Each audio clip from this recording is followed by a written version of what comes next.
You're on Better Country, Kicks 105, and online at KXKX.com. And a good morning to you. 8:24 here in West Central Missouri. And I say this because our next guest here, like I said, all this week I've been trying to bring as many of our great voices that we've had over the course of the years, people that I've had a chance to work with, people that I've had a chance to hang out with, people that I have kept in touch with over the course of the years. And I've always been the friendly one, I think, amongst all the bunch. And in fact, everybody's like, how do you got a hold of so-and-so?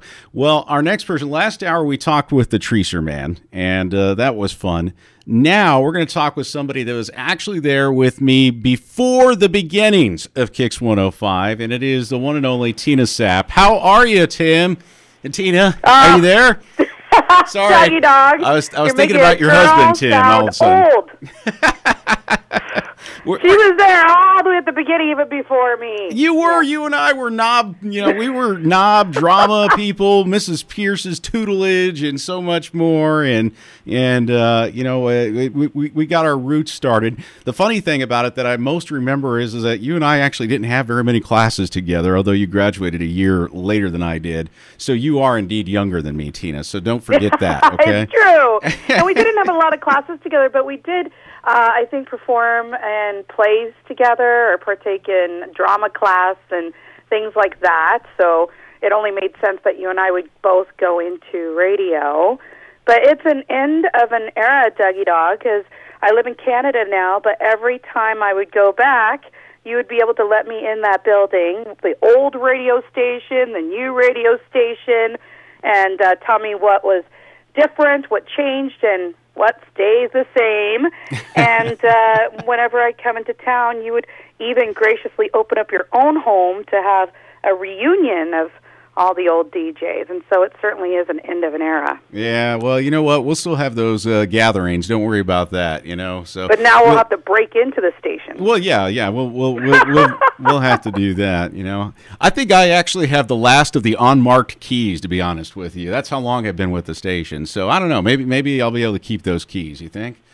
Will I recognize anybody there? There's got to be some sales crew that Bob I is still here. There, but all the honor staff that I used to work with, or now you're the last of the Mohicans, and even our bosses aren't even there anymore. No, that is true. But Bob Chancellor is still here. He's still in the sales department. I almost made it past him, but he's still here. So okay. So he will let us in, Tina. Yes, he'll let us in.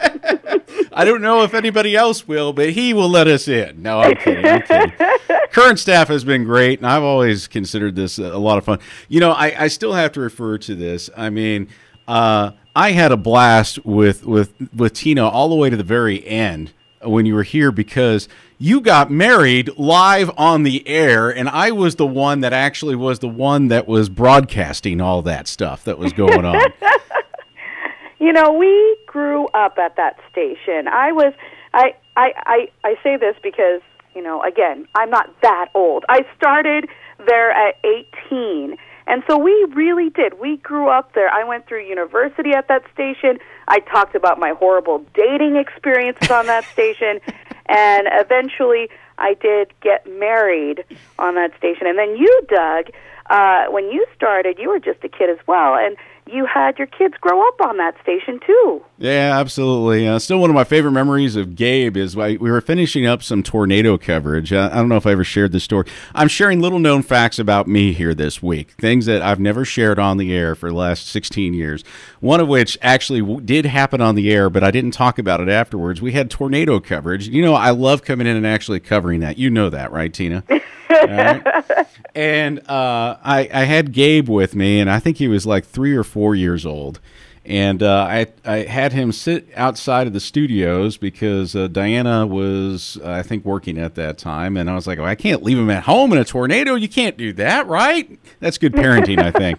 So I bring him in, and at the very end of the tornado coverage, I still remember he blurted out the words, "all done." So, but there were definitely some great times.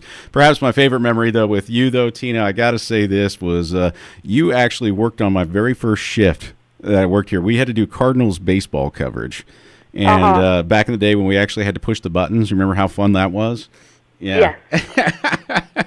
And you were like, all right, this is what you do. And man, I just remember we got a chance to sit down, converse, and then see some of the strangest wildlife in the backyard show up.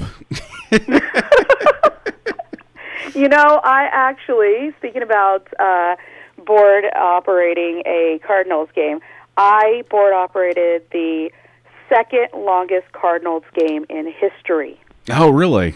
It was 28 innings. I will never forget that. I ended at like 2 or 3 in the morning and then had to play the high school game afterwards. Oh, that's right. Now I do remember that. Yeah.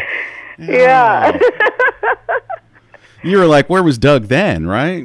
Yes, exactly. That should have been your job. Tina, though, you are living the life. Let's give an update to people up there. You're living the life. You're up there in Canada. How are you and Tim doing, along with Perry, which, by the way, I still think it's cool, and I don't know if we've ever shared this on the air.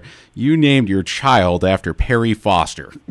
I did. The barbecue restaurant that was in Warrensburg, Missouri, Perry's now moved over to Georgia.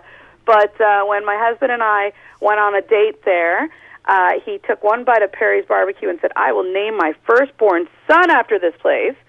And 7 years later, our little son came along, and we named him Perry Foster. I love it. Perry is now in full-day junior kindergarten, if you can believe it. That is amazing. The fact that we have kids is amazing, isn't it, Tina? It is, considering we both have faces for radio. So, well, we found somebody that liked us, so we're all right. Well, Tina, like I said, it's been a great privilege to work with you over the course of the years. And what was that, 1999 till what, 2003? Somewhere around that time frame? Well, I got married in 2005, actually. Okay. So I was there around 98, 99 to 2005. And I miss it, and I miss all our listeners. And I honestly, it was probably, I don't want to discredit my marriage because I'm happily married, but it was some of the best times of my life growing up there on Kix 105 and the other stations in the building. And congratulations to you, and good luck in all your new endeavors, Dougie Dog. All right, Tina, I appreciate it, and we are leaving a giant hole here, and that is the fact that we now need somebody from Knob Noster to come on the air and talk. So. Tina, you have yourself a great day, and if I don't get a chance to talk with you again, I hope that you and your family have a great Christmas, and thanks for coming on here this week and giving us an update. Like I said, I thought this would be fun to do, and a lot of people ask me about you guys, so figured why not? Let's do it. So.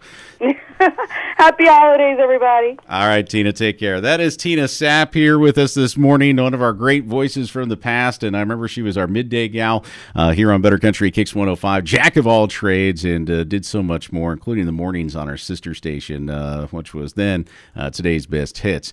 Anyways, here on Kix 105, we do have more country. I promise. We'll get back to that here in just a moment.